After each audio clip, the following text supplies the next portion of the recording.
What's going on, everybody? K to the 2 here with week 7 of the CCL D League. This week we are having a rematch of week 2, so this is our second week in a row where we have a rematch from a game earlier in the season. This week we are going up against Rufus, aka Melginator, as I have been enlightened on. It is not Melginator, it is Melginator, Mango Melginator. That's what he calls himself, that's his Twitter. And I basically brought the same team. I don't remember exactly what I changed. If anything, I probably only changed like one move on Mantine, to be completely honest. Because I felt like this team was really solid enough in order to take on what he had the first time. And if he's going to switch things up, I felt like my game plan overall against anything that he brought wouldn't really change. So I just felt like, yeah, you know what? We're just gonna roll with what we got. I actually even still brought the Adrenaline Orb on Garchomp because I really wanted to get that to work, but he didn't even bring Salamence this time. So basically a wasted item on Salamence because he doesn't have anything with Intimidate. But that's fine. We still have the Swords Dance on it, so that's going to be nice. Jirachi is still very useful. It has the Toxic for the Necrozma, and it has the Stealth Rocks, which are just nice in general. Conkeldurr is Assault Vest, which he didn't even see the first match. He didn't see Conkeldurr at all. Conkeldurr is Drain Punch, Mach Punch, Ice Punch, and Thunder Punch with Guts, because I didn't want to... I wanted to have something to take a Toxic from Mantine or for Sylveon. That way I wouldn't really have to worry too much. Mantine, fucking... yeah, that's the one thing that I changed around a little bit. I have Air Slash and Scald. Air Slash is mainly for Breloom, which she didn't bring again, which is fine. It's the same EV spread, but I think I just changed up one move. I think I put Toxic on it. It's Toxic, Roost, Air Slash, and Scald. I think last time I had Defog, but I felt like Defog was kind of useless. Or at least, not useless, but pointless to bring. We're looking for the right word, and we can't find it, so we're just gonna move on. And Raikou, again, is just Assault Vest.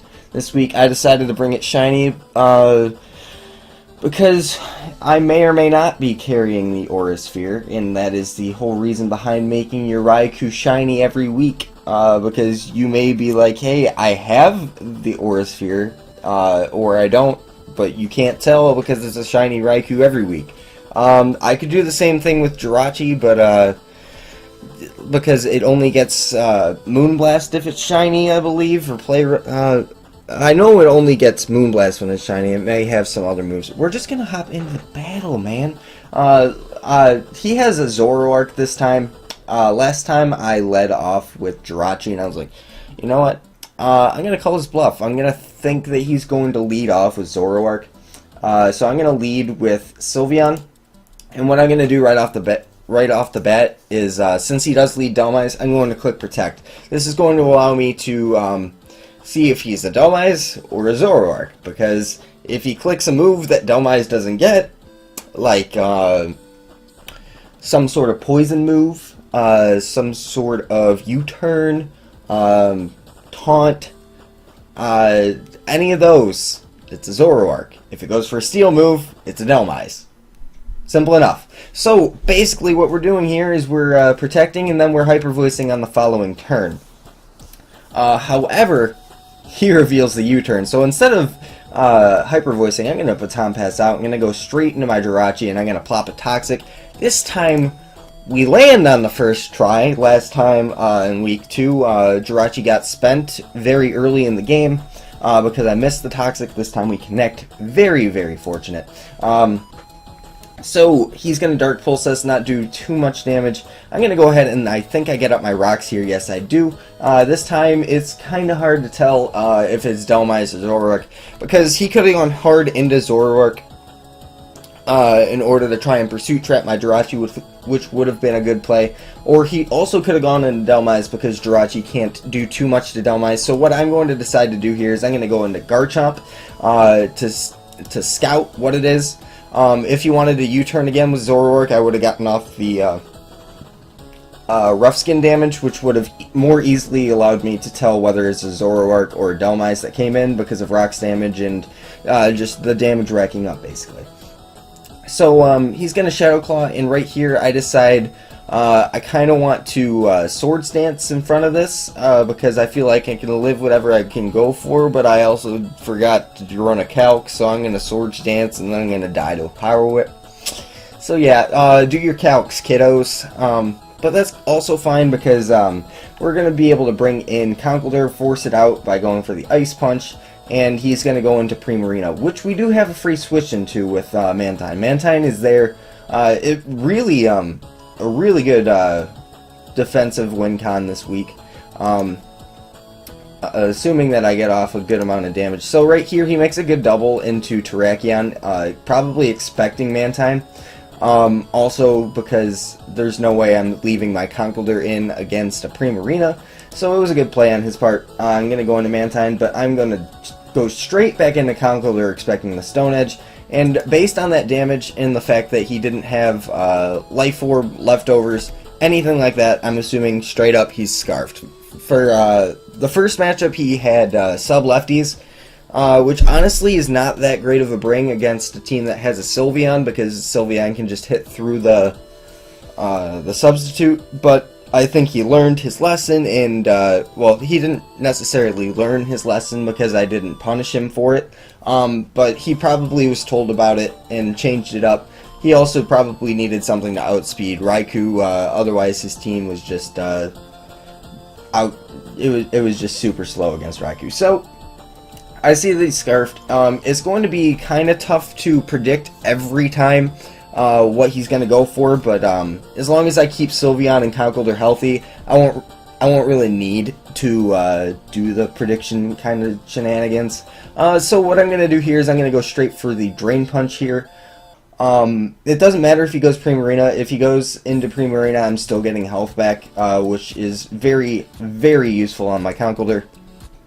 If he goes into Dhelmise, I can just Ice Punch it on the following turn, hopefully knock it out. If he goes into Necrozma, I have the switch into Jirachi still, and because it is toxic, I could just go straight into my mixed defensive Mantine and start roosting. The worst thing that his Necrozma would be able to do then is probably like a Swords Dance Rock Slide set or a Charge Beam set, but then again, against Mantine, Charge Beam isn't going to be doing a whole lot, and I can just basically roost off the damage until he gets to like +4, probably +2. So I can basically just Toxic Stall the Necrozma, so I'm not really that afraid of it. But he is just gonna make the play into Primarina, which is completely fine. And this time, I'm going to make the same play. I'm going to go straight into my Mantine because he can't really do anything to it. He's going to go for the Moonblast, and that does pretty much nothing. So right here, I'm going to go for the Air Slash because it was my best move to hit Primarina. And this is the part where I start Toxic Stalling a Necrozma with the Mantine. So if you were wondering how to beat Necrozma in League format, step 1 is you Toxic it. And step 2 is you get a Mantine, because you can just stall it out by clicking Roost. Because this Mantine is mixed defensive, a lot of investment in the physical defense, and then also a calm nature. So it basically just stalled out his Necrozma. And I'm sitting here at full health, and he no longer has a Necrozma. So right here, he brings in Dhelmise. And I figure I can go for either a 2-hit KO with Air Slash or potentially get a flinch with one of them if it is not a 2-hit KO. And basically, Mantine is kind of spent at this point because Primarina dies to pretty much anything. Raikou pretty much kind of wins, assuming I can switch around Terrakion correctly. So that's going to be the game plan for the rest of the game. So right here, I'm just gonna basically sack Mantine in order to get damage on the Dhelmise, or at least remove the Dhelmise, so Raikou will have an easier time. He gets a crit with the Power Whip, which kind of sucked, but it's okay. We also miss out on the roll and either flinch, but that's also okay because I just bring in Raikou now, and I click the Thunderbolt in case he wanted to go into anything that wasn't Dhelmise. So right here, I am going to see what kind of Terrakion or see what move he wants to go into, because I know that he is Scarfed based on the damage he did before. He's going to go for the Earthquake, which does nothing to my physically defensive Sylveon, and he's going to go straight into Skarmory. I see that coming, and I go for the Baton Pass, and I am going to go straight back into Raikou. So we're putting a lot of pressure on. We have a lot of momentum. I'm just going to click Thunderbolt, and he decides to sack Primarina, which is completely okay. And he brings in Terrakion once again to try and revenge the Raikou. This time, I expect him to go either for Stone Edge or for another Earthquake. So last time I went Sylveon, this time I'm going to go into Conkeldurr. Stone Edge would hurt Sylveon, but because I have Protect and Wish and the leftovers and stuff, it wouldn't matter too much. However, if I go into Conkeldurr, he can't 2-hit KO me with anything, and I can just click Drain Punch, which is a 2-hit KO against Skarmory after Rocks. Unless he's fully physically defensive. It KOs Terrakion and it KOs Zoroark. So basically, I'm going into Conkeldurr and picking up a kill here. He gets 36%, and he's going to go into his Skarmory, except that's a Zoroark. So I get all my health back, which is nice. And right here, I'm figuring, hey, I probably shouldn't want to stay in against a Skarmory again to take a Brave Bird, but instead he gets up a Spike, which is nice, because now I can just click Thunderbolt, and Skarm drops. It shows that he was physically defensive this week instead of specially defensive like he was in week 2. And he's going to bring in his Terrakion, and basically I've won the game at this point. And I'm just going to go for the Thunderbolt Para. Just maybe I can get Raikou another kill if I do get the Para. If I don't, he's locking himself either into Earthquake or Close Combat. I can take advantage of that by getting off damage with the Thunderbolt, switching out into Sylveon or Conkeldurr, and finishing off Terrakion. However, I live the Earthquake, and I do get the Para. So now I can just click Extra Sensory, and down goes Terrakion. And at this point in the season, I believe Raikou is 13-1, if I am not mistaken, because I'm trying to catch up in my head. It should be 13-1 in 5 games that I've brought it this season, which is really good.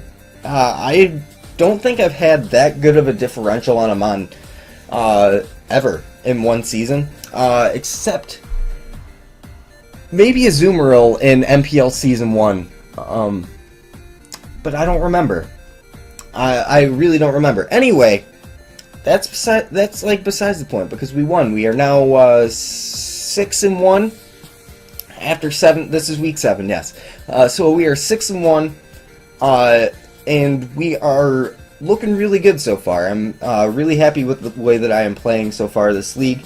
So if you guys enjoyed, go ahead and leave a like down below. And I will see you guys next time.